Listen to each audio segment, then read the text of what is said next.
Gel alalım.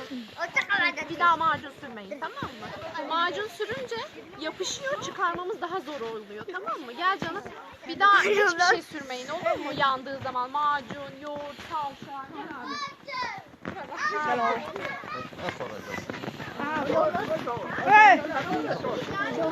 Ateşi var. Bir şey diyor yani zarar veriyor.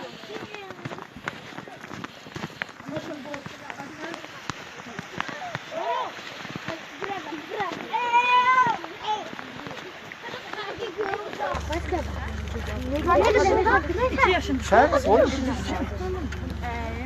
Dur ben şu yan koltuğa geçeyim. Hadi be. Şurada yanık sesi var, onu çıkarır mısın? Çatağa gitmekten falan yakın değil mi? Yok. Pervariye götüreceğiz.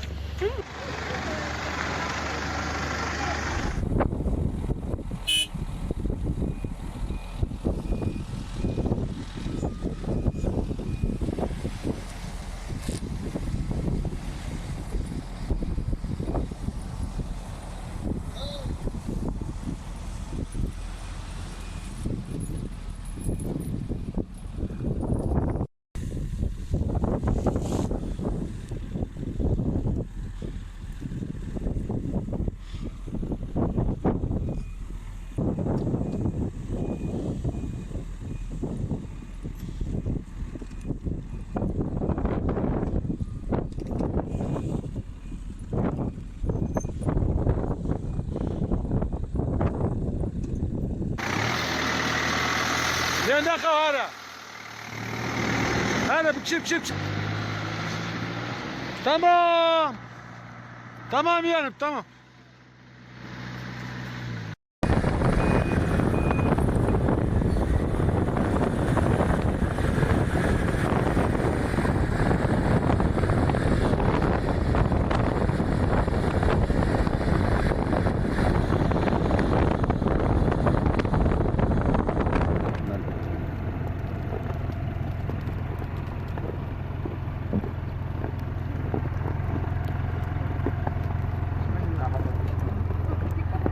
Yang sini ada bikin food ini.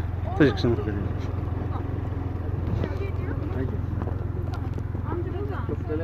Köprü neredeydi? Gördün mü köprü yok? Neredeydi?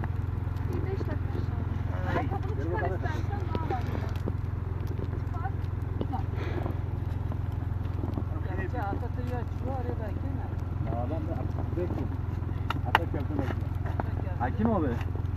Bu mu böyle? Bu tamam mıdır? Tamamdır. Dur bakalım.